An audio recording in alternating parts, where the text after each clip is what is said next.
Baro means pressure or stretch. So baroreceptors are special nerve cells or receptors that sense blood pressure by the way that the walls of the blood vessels stretch.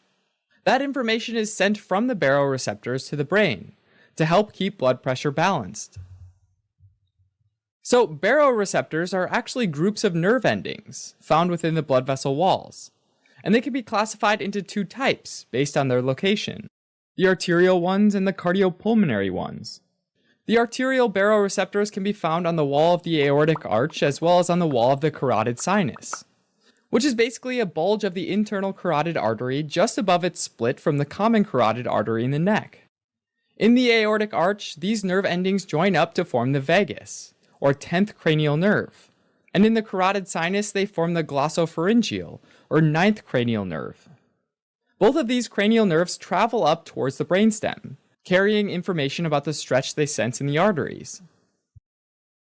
These guys synapse at the nucleus tractus solitarius, in the medulla oblongata of the brainstem, which then relays the information to the cardiovascular centers. The cardiovascular centers are areas in the lower one-third of the pons and medulla oblongata of the brainstem, and they're responsible for the autonomic or involuntary control of the cardiac and vascular function. They do that by coordinating the sympathetic and parasympathetic branches of the autonomic nervous system. There are two main cardiovascular centers. The first is the vasomotor control center, which controls the diameter of the blood vessels, using the sympathetic nerve fibers to cause vasoconstriction. The second is the cardiac control center, which is further divided into the cardiac accelerator and the cardiac decelerator centers. The cardiac accelerator center speeds up the heart rate and increases cardiac contractility through the sympathetic outflow tract, while the cardiac decelerator center slows down the heart rate through the parasympathetic outflow tract. Notice that both the sympathetic and parasympathetic systems affect the heart rate, but only the sympathetic system has an effect on the diameter of the blood vessels, as well as the contractility of the heart muscle. This whole process is known as the baroreceptor reflex, or baroreflex in short, and takes place in seconds to minutes, allowing us to rapidly adjust our blood pressure.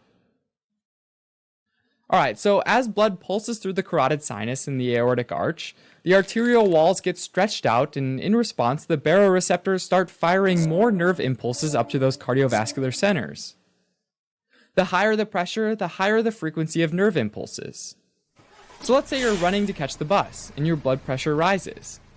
The increased pressure stretches the walls of the aortic arch and the carotid sinus, and the baroreceptors start firing at an increased frequency. The glossopharyngeal and vagus nerve carry that increased signal to the cardiovascular centers of the brainstem. To bring the pressure back down to normal, these centers inhibit the sympathetic and stimulate the parasympathetic nervous systems.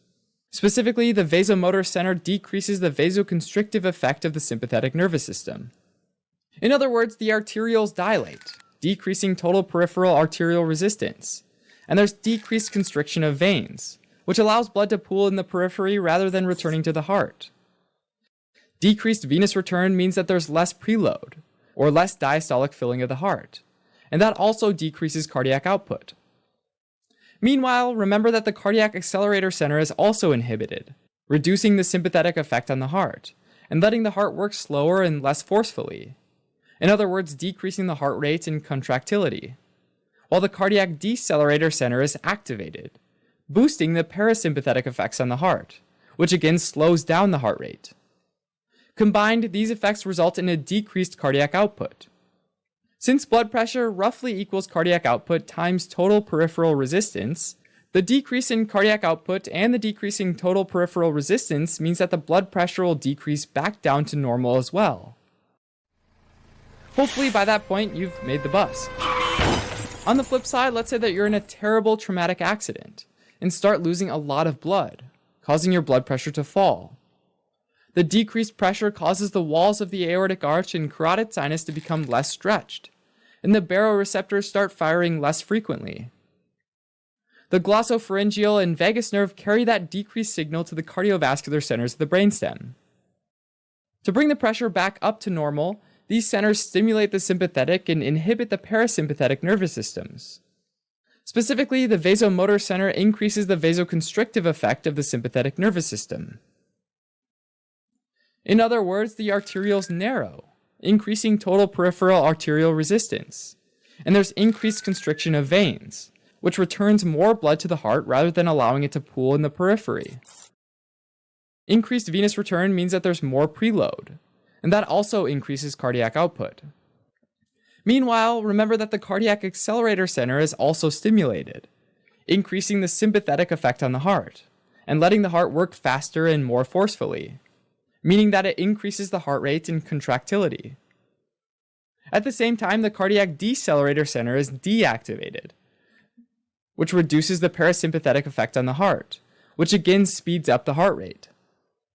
Combined, these effects result in an increased cardiac output, as well as an increase in total peripheral resistance, which raises the blood pressure back to normal. In this case, these changes can save your life. Now, the other type of baroreceptors are called cardiopulmonary baroreceptors, and they're embedded within the walls of the right atrium, right ventricle, and pulmonary artery and veins. These are all relatively low pressure areas, so the stretch of the walls mainly depends on the blood volume flowing through, or the fullness of these vessels. This is why these baroreceptors are mainly responsible for the regulation of blood volume, and are also known as low pressure or volume baroreceptors. If the blood volume increases, the cardiopulmonary baroreceptors start firing more frequently through the vagus nerve toward the cardiovascular centers of the brainstem. These centers then send signals toward the heart, increasing its rate and thus the cardiac output.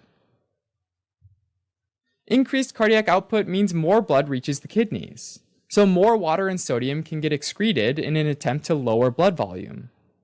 This is called the Bainbridge reflex. In addition, when cardiopulmonary baroreceptors sense high blood volume, they also send their signal via the vagus nerve to the hypothalamus of the brain, telling it to reduce the production of vasopressin or antidiuretic hormone. This results in decreased water reabsorption from the kidney, letting more water get lost in the urine.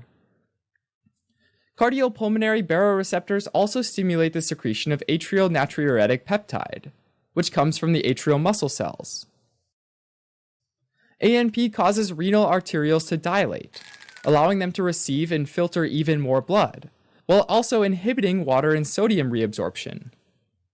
On the other hand, if the volume of blood decreases, cardiopulmonary baroreceptors get less stretched, which reverses all of the effects. The heart rate slows down, more antidiuretic hormone is made, while less atrial natriuretic peptide is made. All this results in less water and sodium excretion, which helps restore blood volume. Alright, as a quick recap.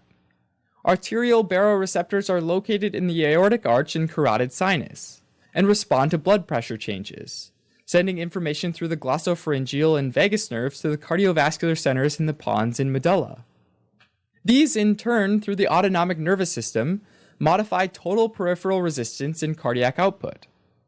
Cardiopulmonary baroreceptors are found in the low pressure regions of the heart and the pulmonary vessels, and regulate blood volume by influencing water excretion by the kidneys.